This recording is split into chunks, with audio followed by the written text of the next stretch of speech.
James,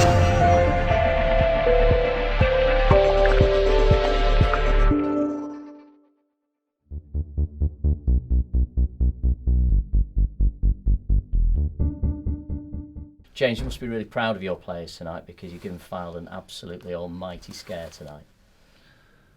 It's difficult. I think the fans have acknowledged the performance. Even the first half time they clapped them off, but I don't feel proud at the moment, unfortunately. I see the bits that are missing, the bits of lack of quality. I see a stupid foul and then another foul leading to a loss, and that infuriates me. So, like I said, we've shown some of our qualities, but we've shown some of our weaknesses. And like I said, we have to have all our qualities and no weaknesses to win these games. I don't want to draw you into comments on the referee, but do you feel there's a bit of a sense of injustice tonight? Well, let's talk generally. I think too many referees allow the first bad challenge to go, especially if it's early on.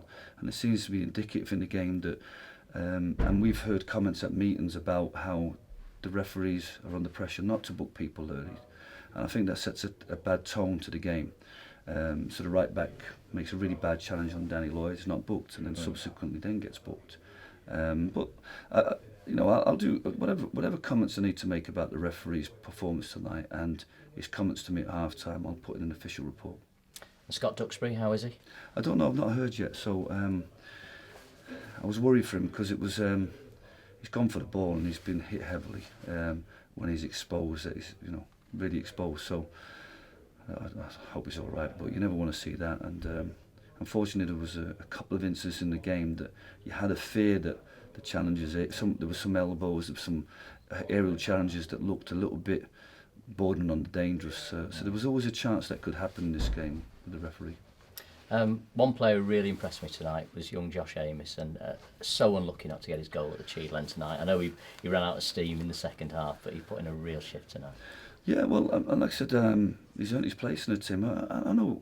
Look, I've seen what I've seen in Josh, and I think he's great material and potential to work with, and he could have had more goals than he's got at the moment. But I think tonight we've seen sort of a contribution to the game, a positive contribution to the game, and I think, but there's so much more to come. He's got little bits to learn about his link play and when to show and when to. Cummins was excellent on Saturday in terms of being an outlet, and I think Josh needs to learn that. But like I said, I was really pleased with him, and there was lots of positives. And like I said, and there was a few negatives, but like I said, my only disappointment really is the stuff that we do on the training ground. I'm not seeing structure on set plays, and I'm just not seeing in the game, so that disappoints me a little bit. It was an exciting game though tonight, wasn't it? And the fans really made that excitement happen for you, made it come alive. Yeah, well, I think, like I said, I think we found the energy to get back in the game, and like I said, when we were probing and showing a quality, it just felt like the crowd really responded to that effort. I think they were quiet for periods because there was an appreciation of what we were doing, but not enough to really get them off the seats and singing. And in the second half, there was a period in the game, especially with the goal, where they were enjoying it, and it was like the old days of a great crowd enjoying the moment. And it's just so disappointing and deflating at the end to concede a goal in the manner we did. Is it any consolation to you tonight that a lot of the people from Fylde here have been saying nobody's tested us, nobody's asked questions of us like Stockport County have done tonight? Well, I can't comment on the other games. Obviously Alfredson somehow have got a win in the FA Cup, so that'll be a disappointment for Dave. And other teams have gone to their new ground and got draws. So it's a nice compliment, but unfortunately for us, we've been sometimes the architect of our own downfall in terms of being in positions and playing in a way that deserves much more from a game. And like I said, when we reflect on games like FC United and but even other games where we should get more of it, Darlington, we should get more out of it. And if we learn how to not just get out of games what we deserve, but get out of games what we can take, then we'll be far higher in the league. Tell us a little bit about your tactics tonight. It was interesting. You started with a back three, changed to a back four in the second half. What was going through your mind for those? Well, I think what we wanted to do is ensure that, the lads didn't play it very well because the wing backs sort of went too narrow at times, and that forced Jon and Danny Lloyd to be almost second fullbacks or wing backs. So second half we want them to take a bit more responsibility for that side, their side of the pitch, and allow Jon and Danny to play a little bit higher. So we got more foothold in the game second half. But the idea was really just to nullify the threat of Danny Rowe and Bowen Dixon, force Bowen Dixon to areas where he wasn't effective, and limit Danny Rowe to either get on the ball or to bring people into the game. And like I said, for most of the game he was frustrated.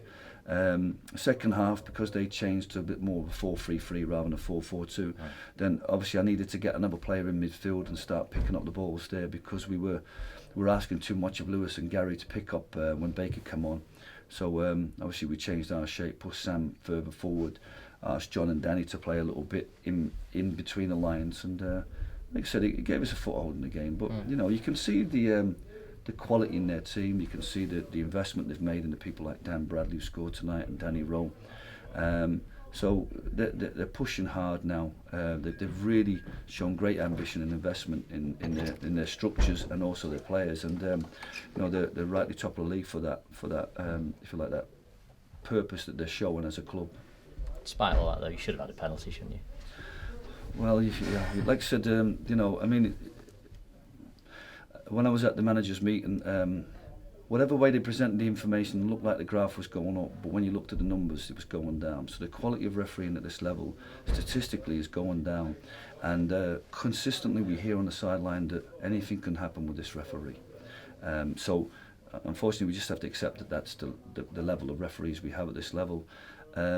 You know, there's certain things that come out of the management meeting that were very enlightening about how they're training referees and how they're structuring referees in terms of the referees are referees and the assistants are assistants. And I think that we're seeing sometimes the referee dominate his linesman, and the linesmen are not given decisions. So, but I think that's a fault perhaps in the management of the three not working as a team.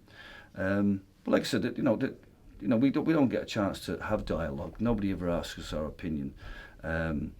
So, like I said, but I think in this particular game, I think based upon the comments the referee said to me at half-time, I will be reporting them. Just finally, Anthony Johnson, Bernard Morley, both here tonight watching. You'll have given them food for thought for that double header now against Salford City, won't you? Yeah, well, look, they're a good management duo. They've had great success over the last 3 years. They had a fantastic run in the FA Cup last year. I think they probably had as many games as myself in the FA Cup last year.